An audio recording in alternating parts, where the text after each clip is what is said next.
Praise the Lord. Thank you, Sister Joanne. So let's pray before we start. Hallelujah, Father. Thank you, Lord, for this beautiful day that you have given to each one of us. And thank you, Lord, for gathering us together, even to those who are watching online, oh God. Thank you for enabling them, oh God, to be available at this time, Lord, to listen to your words, oh God, that all of us will be blessed, oh Lord, in your presence. Because you have said in your word that in your presence, oh God, where your presence is, there is freedom. Where your Holy Spirit is, there is freedom, oh God. And Lord, we know that we will not come out of this place empty, oh God. We are not going to turn off our cell phones as we are watching, those who are watching online. They are not going to turn off their cell phones, oh Lord, na wala po silang napala, Panginoon. Everyone, oh Lord, as you have declared in your words, oh God, that everyone who will give you their time, Lord, will be blessed, oh God. Father, thank you. This is our prayer as I submit my life to you, Lord. Just use me as your instrument, oh God. Speak, oh Lord. Speak to us, oh Lord, through your words. This is my prayer and be glorified, Lord, in Jesus' name. Amen and amen. Praise the Lord. So let's all be seated in the presence of God. And good afternoon, everyone. Magandang hapon po sa ating lahat. At magandang hapon din po sa mga kapatid natin na nanonood sa online. So, praise the Lord. It's just the time in the afternoon. So, please help yourself. Amen. Kung alam nyo na medyo tumatagilid na kayo, wala na kayo sa center. Medyo tumatabingin na ng konti. Balik-balik ng konti. Amen. Tulungan yung mga katabi nyo para bumalik sa center, sa naumpo ng mabuti. Amen. So, let's learn from the word of the Lord. And huwag kayong mag-alala because our message this afternoon is short lang. Pero kahit short, ay punong-puno pa rin ng bunga. Amen? Malaki pa rin ang ituturo ng ating Panginoon sa atin. Okay, so our topic this afternoon is about the requirements to be a disciple of Jesus Christ. Sino po ang disciple ni Lord dito? Mag-amen ka sila. Amen. We are all disciples of the Lord and we want to be a disciple of Christ. Amen? Gusto natin na ma-identify tayo sa ating Panginoon. Gusto natin na maging disipulo. Ano ba ang disipulo? Ang disipulo is a student. Okay? Kaya sa DTC, Discipleship Training Course, DTC, a disciple, you are a disciple learning, kaya kayo po ay mga student. And it's the same na tayo din po, na mga disciples din ng ating Panginoon, are students na tinuturuan ng Diyos sa pamamagitan po ng Kanyang salita. Amen? And of course, with these simple things that we can learn, makikita natin dito that as a disciple of Christ, meron dapat susundin. Amen? Meron dapat susundin. Kagaya din sa school, kung bago ka maging grade 1, dapat ang edad mo, noon ang edad ng grade 1 is 7 years old. Ngayon, parang 5 years old, grade 1 na. Diba? Parang 1 year old, nag-nursery na sila. Okay? So, paano ang mga standard ngayon? Pero, in the Lord, in serving the Lord, meron ding standard po ang ating Panginoon in order for us to be a true disciple of Jesus Christ. In Luke chapter 9, verse 23, tignan nga na po natin ang nakasulat. Sabi niya, then he said to them all, if anyone would come after me, he must deny himself and take up his cross and follow me. Sabi niya, if anyone, in other version, ang sabi niya, whoever wants to be my disciple must deny themselves and take up their cross and follow me. Kung sino man ang may gustong maging disipulo ko sila, ay buhatin nila ang kanilang mga cross at sundan nila ako. And in Mark chapter 8, verse 34, tingnan nga lang po natin ang Mark chapter 8, verse 34. Anong sabi niya? Then he called to the crowd, then he called the crowd to him, along with his disciples, and said, if anyone would come after me, he must deny himself and take up his cross and follow me. So it's the same thing, pero it's different book. Kanina yung Luke ang binasa natin. Ngayon, nasa book of Mark tayo, nasa Gospel of Mark tayo. And iisa lang ang sinasabi, whoever wants to be my disciple must deny themselves, and take up their cross and follow me. Tignan natin si Matthew. Matthew chapter 16, verse 24. Tignan nga po natin si Matthew 16:24.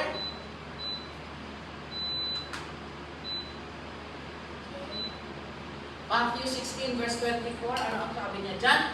Then Jesus said to his disciples, if anyone would come after me, he must deny himself and take up his cross and follow me. Ano ang napansin ninyo? Pare-pareho, di ba? Pare-pareho ang sinasabi pero magkakaibang gospel books ito. Kanina yung una, Luke chapter 9, verse 33. Ngayon, kanina, tapos sumunod si Mark chapter 8, verse 34. Ngayon naman si Matthew chapter 16, verse 24.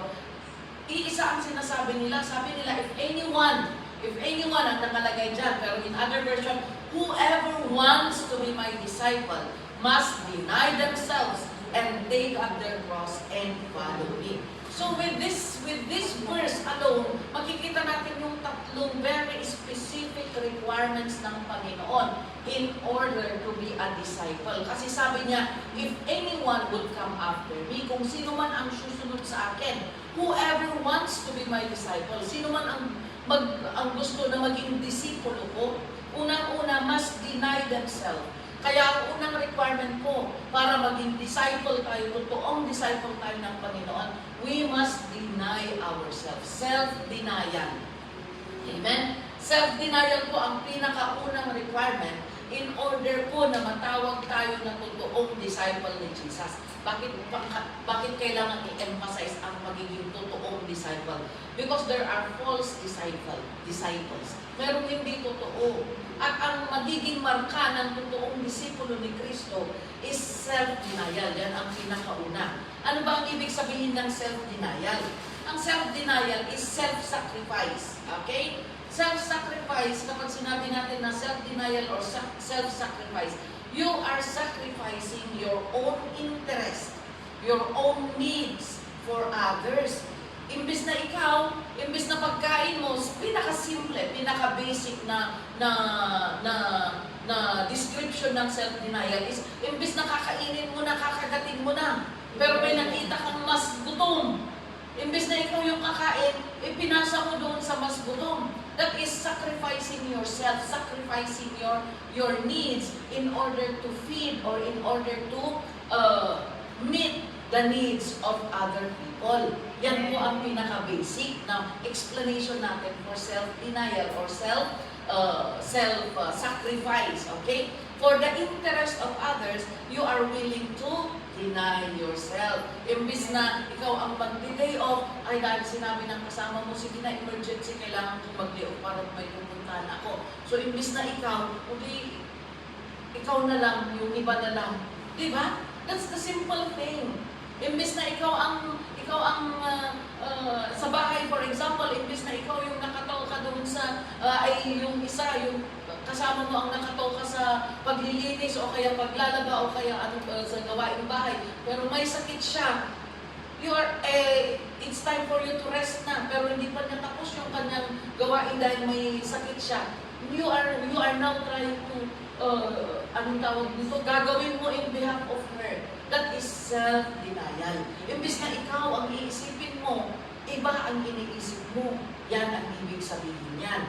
Amen? So self-denial is denying yourself it is an essential part of our Christian life. Yes, being a disciple, sabi ni Kristo, we need to deny ourselves. So pagiging Kristiyano po, parte po ng pagiging Kristiyano, ang self-denial. Okay? It is the willingness to deny oneself possessions or status. Willing ka na i-let go ang iyong possession, even yung ari-arian mo, or yung kayamanan mo, or pati yung status mo, pati yung position mo, in order to grow in holiness and commitment to God. Para mas lalo kang mapalapit sa ating Panginoon, you are willing to let go of the positions or possessions. Okay? Possessions are anything that we have. Positions, these are our status. Merong isang nag-testify doon sa Pilipinas na professional, kasi na kapatid natin, candidate siya for promotion. Magiging principal na siya, pero higher than principal ang position na kung saan siya inilalagay. Pero sabi niya, ayaw ko. Tinanggihan ko yung promotion. Bakit naman? Promotion na yan ang hinahabol ng maraming tao eh. Yung maiangat ka, maitaas ka sa posisyon mo. Pero siya kakaiba, sabi niya, ayaw ko. Tinanggihan ko yung okay na ako sa pagiging principal. Tinanong nila, bakit? Bakit mo tinanggihan? Alam mo, kung mas mataas ang posisyon mo, mas marami kang oras na dapat tinutugol sa posisyon mo. Paano na si Lord? Tama nga naman. Diba? Paano si Lord? Aangat na ang posisyon mo, aakyat ka na. Pero, bawas ang oras mo sa Panginoon. And so, self-denial, imbis, ang ganda kayang mag-promote. Kaya nga pinaglalaban ang promotion eh. Kasi ang ganda kayang mag-promote. Amen? But then, you are willing to let go of the promotion just for you not to let go of God. Yan ang ibig sabihin ng self-denial. Imbis na yung kagustuhan ng laman mo ang susundin mo, pero alam mo na masasacrifice yung oras mo sa Panginoon yung paglilingkod mo, you are willing to let go of the big salary. You are willing to let go of the big name. Ano? Kasi kung mataas ang posisyon mo, magiging malaki ang pangalan mo eh. But you are willing to let go of that big name. You are willing to let go of that big salary just for you to be kept in the presence of the Lord. And that is what we need today. Kailangan na kailangan na i-sort out natin ano ang makakatulong sa ating mga buhay. Hindi lahat ng opportunity ay pinag-grab. Although maganda na grab the opportunity, yes, grab the opportunity while there is the opportunity because opportunity knocks once. Maminsan lang ang tuktok yung opportunity. Once you miss it, no more. Pero, as a Christian, not all opportunities ay dapat i-grab natin. We need to sort out, paano kung yung opportunity ay maglalayo sa iyo sa ating Panginoon? Diba? Paano kung yung opportunity na yan, ang ending is kapahamakan? Malalayo ka sa presensya ng Panginoon. Amen? So we need to learn. We need to be discerning. Hindi lahat ng opportunity na nakabukas ay papasok ka. Not all open doors are for you to enter. You need to pray, you need to see, you need to discern what's God's will is. Amen? Ganyan po mga kapatid. Kaya sabi ng Panginoon, we need to deny what our flesh wants. Ano ang kagustuhan niya in order to obey God. In Philippians chapter 3, verse 7 to 8, tignan po natin ang Philippians chapter 3, 7 to 8. Sabi ni Paul sa mga Philippians, but whatever was to my profit, I now consider loss for the sake of Christ.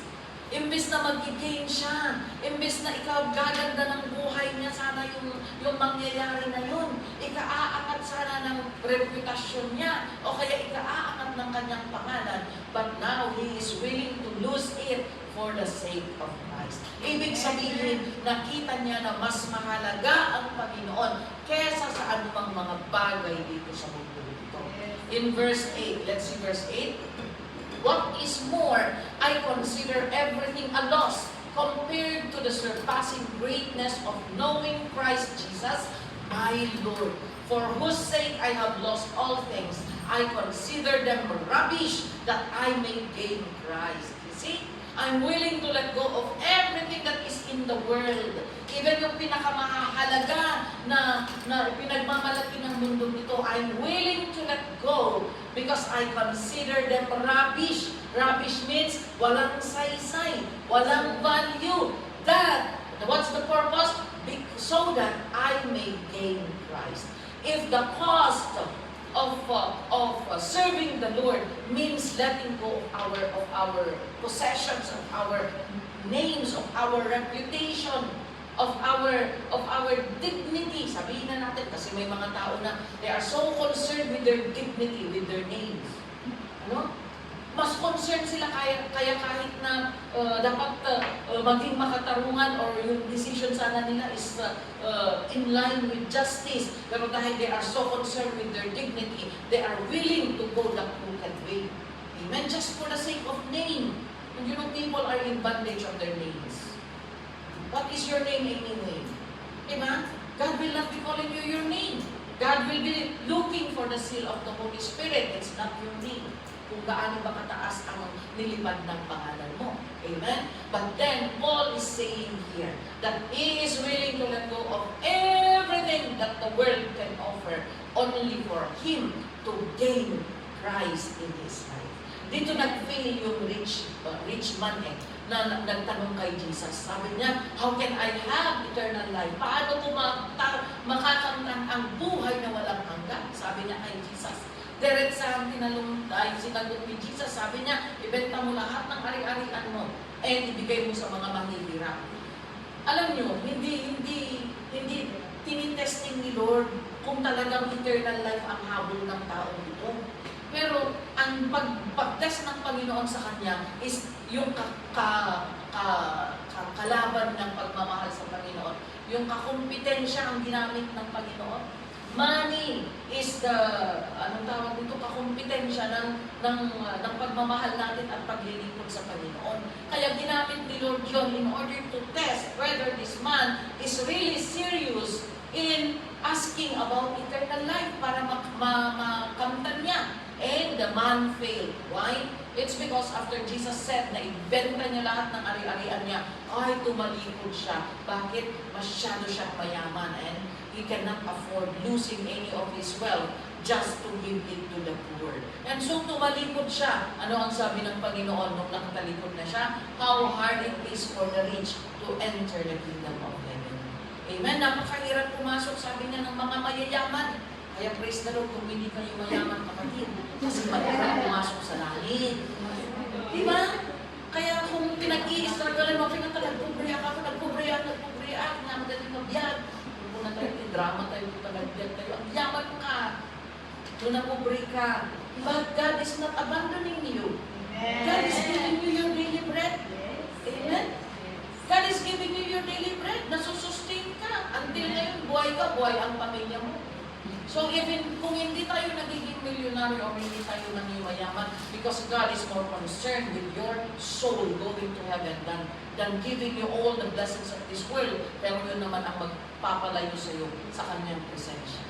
Amen? Amen? So sabi ni Paul, I'm willing to trade in all earthly pleasures just to be with my God and King. Amen? So, ganyan din ang gagawin natin. Imbis na sa labas, sasabihin nila, halika, birthday ko, disco tayo, o kaya karaoke tayo. Ay, may service kami doon. Pero syempre, sa isip natin, ang sasarap ng pagkain dito. Diba? Nandun pa yung favorite kong spaghetti, yung cake, yung ano, diba? Nag-i-imagine ko, pamimiss ko yung mga yun. Pero, doon matitimbang, yun, in simple decisions between gawain ng Panginoon at yung tawag ng mundo. With that simple thing, God is testing you actually kung sino ba ang mas mahal mo. But if you are willing to let go of the spaghetti, of the cake, of the ano pang mga pagkain na gusto ng laman natin, just to come and serve the Lord and gain Him as our treasure, then praise God. Jesus is more than the cake. Jesus is more than the, ano ba yun, mga handaan, spaghetti, mga kung ano-ano pa. Well, ano yun? Kakainin mo kayo, ilalabas mo mamaya yun. Pero ang Panginoon, eternal. Amen? Eternal siya. Kaya huwag natin siyang ipagpalit. Amen? Kaya doon pa lang sa simple things na mga ganon, makikita natin if we are willing to deny ourselves, yung gusto ng laman in order to serve the Lord. Amen? Hallelujah! Philippians 1:29. Tignan nga natin ang Philippians 1:29. For it has been granted to you on behalf of Christ, not only to believe on Him, but also to suffer for Him. This verse is for the second point pala. Okay? So, kanina, marks or requirements to be a disciple. Unang-una, we need self-denial. Self-denial is first requirement to be a disciple of Jesus Christ. Next is, sabi niya, take up your cross. Diba? Take up your cross or carry your cross. Yan ang second requirement. Kailangan na self-denial plus buhatin mo ang sarili mong cross. What does cross means? This is the baptism of fire. These are the sufferings. These are the persecution. These are the insults. Alam nyo, nai-insult ko ang mga naglilingkod sa Panginoon. Especially if you came from a very religious family. Okay? And then bigla kang na-born again or bigla kang nag-attend sa mga gawain ganito. People will persecute you. Your family will persecute you. Sabi nila, oh, itatakwil na kita dahil nag-iba ka ng religion. Wala kang galang mo, di ba? People will insult you, but you need to carry your own cross. Cross means persecution, trials, testings, problems. Kaya, ano ang ibig sabihin ng Panginoon kung bakit gusto niya na i-carry natin yung cross natin? Sabi ng Panginoon, buhatin mo ang cross mo. Kahit ano pa ang mangyari, ibig sabihin, kahit ano pa ang mangyari, maglingkod ka sa Panginoon. Kahit nahihirapan ka, maglingkod ka. Because ang ending ng lahat is, you will be in heaven with the Lord. Amen? Kaya yung binasa natin na Philippians 1:29, yan ang sabi niya dyan. Sabi balik natin yung Philippians. For it has been granted. Bakit kaya may cross tayo? Hindi ba dapat nag-Kristiyano na tayo? Kaya ito ang struggle ng mga newly believers, ano? Akala ko ba kapag nag-Kristiyano na ako, akala ko ba kapag na-born again na ako is wala dapat problema. Hindi po ipinangako ng Panginoon na ang pagki-Kristiyano ay you will be lying down in a bed of roses. Remember that roses have thorns. Ada di siit na di roses. Kahit roses yan, may siit naman. O diba? Masakit pa rin.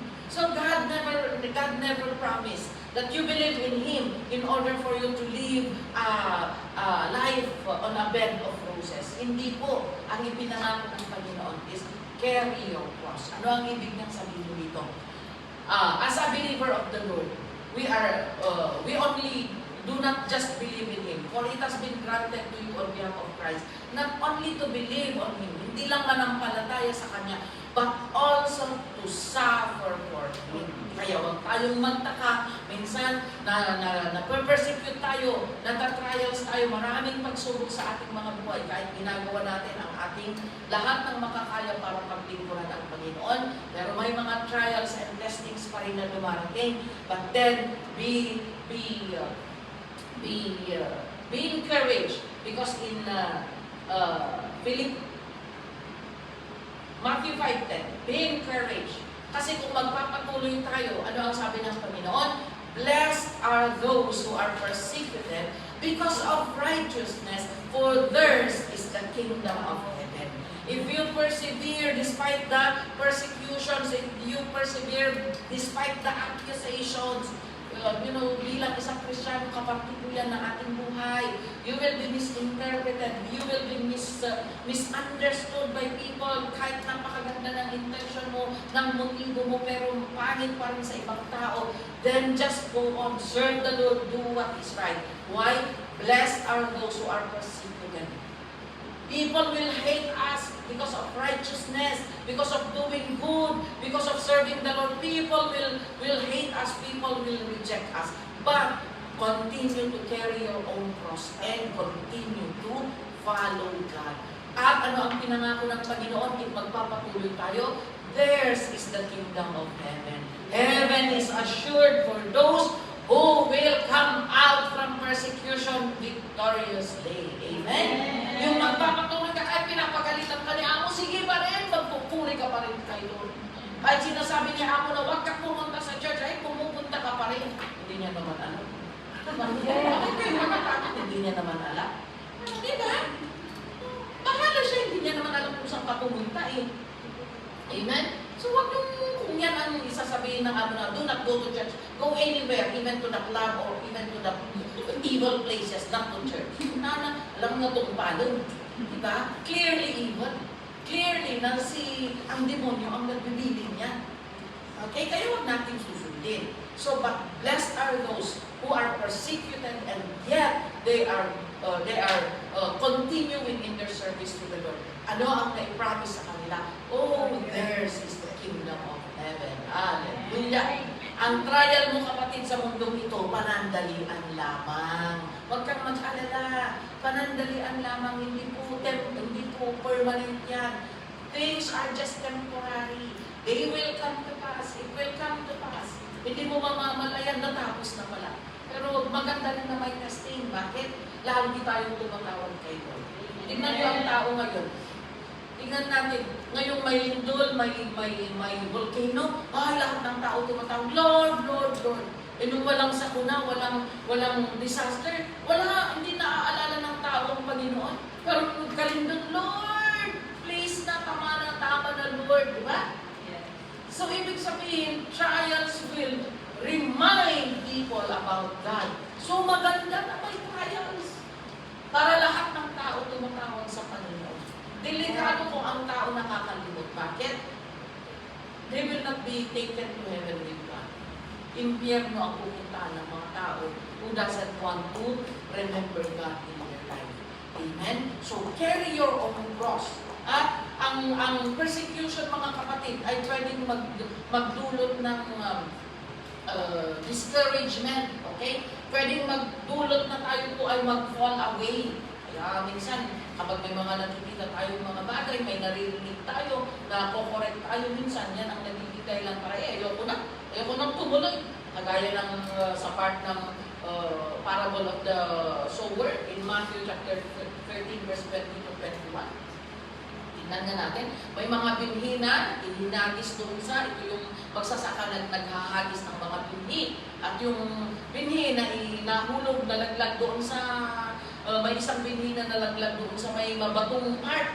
The one who received the seed, mabatong part kung saan siya nalaglag, tumubo naman. Pero nung dumating ang araw at sinikatan siya, ay nalaylay. Ano ang ibig sabihin nito? Ito ay isang klase ng puso ng tao na kung saan ay natatamnan ng salita ng Panginoon. Ina-accept naman niya. Okay, na itatanim naman sa kanyang puso. But since he has no root, he lasts only for a short time. When trouble and persecution comes because of the word, he quickly falls away.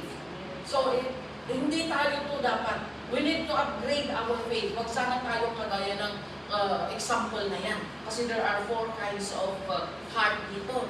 Yung isa is the pathway, matigas, hindi binalyo ang salita ng Panginoon. Ito naman, walang ugat.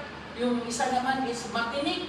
Yung isa naman is a good soil. Doon na itanim ang salita ng Panginoon at nagbunga ng kalwalhatian. Pero ang persecution may sometimes lead us to fall away from the Lord. Pero huwag kang magpadala. Okay? Huwag kang magpadala. When you fall away from the Lord, wala kang mapapala. Amen? Kaya kahit ano ang sinasabi ng mga tao, kahit ano pa ang nakikita mo na nakaka-discourage, huwag kang magpadala. Kundi magpatuloy ka na maglingkod sa ating Panginoon. Kasi ikaw ang lugi. Ikaw ang lugian. Pag-upokus kay Jesus, hindi ka nagragsak na ito may sa bahay niya. Di ba? Walang nakaka-relate sa uso mo eh. Di ba? Have you ever experienced that? Gusto mong magtampo na doon ka nagmumukmuk para maging importante ka sana. Pero yung mga kasamahan mo, hindi ka pinapansin, kain lang sila ng kain, wala silang pakialam sa'yo. So sino ang nalugi? Hindi ka na nga pinansin, hindi ka pa nakakain. Pinupos nila yung pagkain. Di ba? So lugi-lugi ka talaga. Kaya we are not living a perfect world. Even inside the church, it's not a perfect world. There are things that we can see, there are things that we can hear, but then, huwag kang magpadala. Amen? Magpatuloy ka kasi ang salvation, mga kapatid, is individual. Amen? Ang pangatlo na gagawin natin, di ba? Deny yourself, take up your cross, and follow me. Follow means to obey, to serve, to fix our eyes on the Lord. Sabi ng Panginoon, I have come so that whatever I do, na example, you must also do. Do as I have done, sabi niya sa mga disciples niya. And we are called by God to imitate, tularan ang example ng ating Panginoon. Amen? Kaya, He came para ipakita kung paano tayo maglilingkod. And so, He demands and He commands us to follow me. Kaya sabi niya, deny yourself, take up your cross, and follow me. O, tingnan ninyo ang sequence. Deny yourself. Huwag mong isipin kung ano ang nasa paligid mo. Kalimutan mo ang sarili mo kung ano ang nakakapagpasaya sa'yo. Buhatin mo ang cross mo. And hindi ka lang basta bubuhatin. natin at nakatayo ka lang dyan.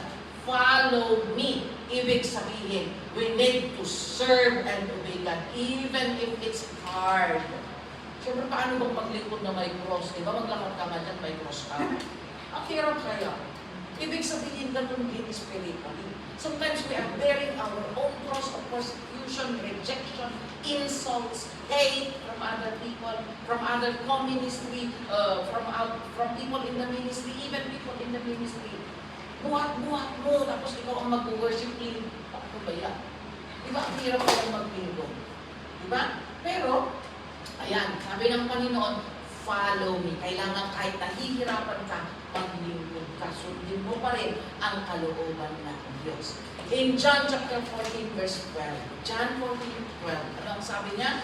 Very truly, I tell you, sabi niya, I tell you the truth, anyone who has faith in me will do what I have been doing. Kaya yan, yung ginagawa natin na paglilingkod, yun ang ginawa ng Panginoon sa na in-example niya habang siya ay nandito sa mundong ito. Kaya sabi niya, do what I've been doing, and He will do greater things than this. Mas malaki pa ang gagawin natin kesa sa yung ginawa ni Kristo with His limited time here on earth. Sabi niya, He is the one who said this, sabi niya, He will do even greater things. Hindi lang yung kagaya ng ginawa ko ang magagawa ko, but even greater. Why? Because I am going to the Father, and if He is with the Father, He will send the power in order for you to enable you to do greater things. Amen? Yung greater things na ito, hindi sa sarili mong kalakasan at talino. Yung greater things na ito is sa pamamagitan ng power of the Holy Spirit. Amen? Kaya makakaya natin. We can do greater more. We can advance the kingdom in a greater capacity because the Holy Spirit will be with us. Amen? Ganyan po ang pagpafollow. In Hebrews chapter 12 verse 2. Hebrews chapter 12 verse 2. So in order to follow Christ effectively, let us fix our eyes on Jesus. On Jesus. Kaya kahit na may naririnig kang sinasabi nila, ay, alam mo si Sister Banito, ay, ang pangit ng galing, ay, ang pangit ng boses niya, ay, parang sino yan, ganyan, ganyan. Huwag maapektahan o maapektuhan. Amen? Let us fix our eyes on Jesus. Kapag nakafix ang mata mo kay Jesus, hindi mo nakikita, blurred ang mga nasa paligid mo. Bakit? Nakafix ka kay Jesus. That is what it means. Kahit may naririnig ka, kahit may nalalaman ka na sinasabi nila, kahit may nakikita ka na nakaka-discourage, ay hindi yan ang focus mo. Bakit? Ang focus mo ay maglingkod kay Kristo. Amen? Ano pa? 2 Corinthians chapter 4 verse 18. Sabi niya dito, so we fix our eyes not on what is seen, but on what is unseen. Yes. Huwag kang mag-focus sa mga bagay dito sa mundo na nakikita mo because these are just temporary. Ang pag-focusan mo ng mas ng panahon mo ay yung mga hindi nakikita. What is that hindi nakikita? The heavenly things that you are about to receive from God. Your salvation, your healing, your deliverance, the blessing na ikaw ay maging ilaw at asin sa ibang tao. Amen? These are unseen things, but these are real and these are eternal. Pero kung nakafocus ka sa kayamanan, ginto, pera, yes, nakikita mo, very visible sa mata mo, but these are temporary. Pwedeng mawala. Eh, pagsahod nyo nga lang, ilumipat na kaagad. Buti ba kami noon dahil may 1 week? Di ba? Buti ba kami noon may 1 week na makahawakan mo na kami hindi namin magastos. Pero at least nakahawakan namin ng 1 week bago namin i-remit dahil hindi pa uso ang mga WeChat, Alipay noon. Kaya hihintayin namin ang day off namin para doon namin ipipila sa worldwide. Pero ngayon, pagka-receive mo, ayun, nandun na sa Pilipinas after 1 minute. Di ba? Temporary lang. Ginastos na nila. Ikaw na nag-bustos ng isang buwan, hindi mo natikman. Sila ang nag-SM, sila ang nag-pizza hut, sila ang kung saan nag-ulitan. Wow, ano na talaga. Diba? So temporary, magagastos, kung hindi man magastos, mananakaw, mai-scam ang mga bagay sa or masusunog, or masisira ng mga calamities. But the things that are eternal, heavenly things, are eternal to God. Amen? Amen? And last verse natin, Hebrews chapter 3 verse 1. Hindi lang eyes natin ang ating i-focus sa Panginoon, pero pati ang ating thoughts. Therefore, holy brothers who share in the heavenly calling, fix your thoughts on Jesus, the apostle and high priest whom we confess. Fix your thoughts is be filled with the things of God. Be careful with what feeds you. Kung puro drama, ibuy-buya ang madrama ang buhay mo talaga. Madrama ka, emote, ma-emote ka. Basit nga bagay, ang emote ka. Apay ka mo buyang ni drama. Diba? Naman puro jokes, reels na. Diyan, nung puro magkatas dyan, yan puro joke, mag-ore seryoso, joke pa rin, prank pa rin ang lahat ng bagay. Be careful with what feeds you. Amen? If pag-report naman, mahilig ka sa chismis, o tawagan mo amin ni Kumaren, tapos may istorya ng media, kaarubang. Mamaya nagagalit ka na, hindi naman ikaw yung involved. Hindi naman ikaw yung concern, pero nagkiki-high blood ka. Bakit? Words are spirits. It affects the way you think, it affects the way you react. That's why we need to keep our thoughts. Mag-ingat tayo with what feeds our minds. Because it all starts in the mind, kaya nga battleground eh. Kapag negative ang nag-start sa mind mo, negative din ang nasa puso mo. Kasi doon mag-i-start. Kapag in-entertain mo sa mind mo, pupunta sa puso mo. And kapag nabuko sa puso mo, sasabihin ng bibig mo. At kapag sinabi ng bibig mo, gagawin ng kamay mo. Well, kanya, inaw ni panunod, insulog ti puso, inya nakatiniwat. It all starts here. So be careful. Amen? You need the the helmet of salvation. Why? Why is the helmet of salvation very important as our armor, as heavenly armor? It's because it covers the mind para hindi pasukan ng isip ng demonyo. Amen? So, not only our eyes being fixed on Jesus, but also our thoughts kailangan na sakupin ng ating Panginoon para mabantayan po kung ano ang ating iniisip that affects our hearts and that affects our reaction. Kaya mga kapatid, in order for us to be a true disciple of Jesus Christ, we need to deny ourselves. It's no longer us that lives, it is the Lord who lives in us. Siya ang leader, siya ang master, siya ang Diyos, kaya siya dapat ang masunod. Amen? And the next thing is that we need to carry our own cross. Kahit gaano pahirap kapatid, magpatuloy ka. Hindi lang ikaw ang may problema. Mas mabigat pa ang problema ng iba. Pero lahat po tayo may problema, but then the encouragement of the Lord for us is to continue to carry our own cross and serve the Lord. And of course, the third one is to follow Jesus. Amen?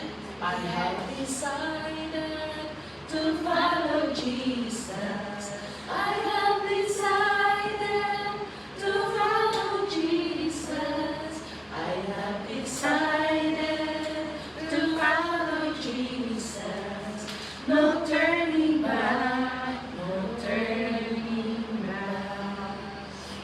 Let's pray. Hallelujah. Yes, Lord God, thank you, Lord, for reminding us of your words on how to be a disciple of God. Lord, alam po namin that we are falling short of all these requirements, O God. But Lord, thank you for reminding us so that we will become the true disciple that you are, that you deserve, that you desire, O God. Father, continue to bless your children as we meditate on these words. I pray, O God, that you open our spiritual understanding, O God, so that we will be more like you, O Lord. That we will follow you kahit pa may problema, Panginoon, kahit may persecution, even if we are carrying a very heavy cross, O Lord, we will continue to follow you because all these sufferings that we have are temporary, O God. Father, we look forward on meeting you that day, O God, when you come to take us to heaven. Bless your children now, O Lord, in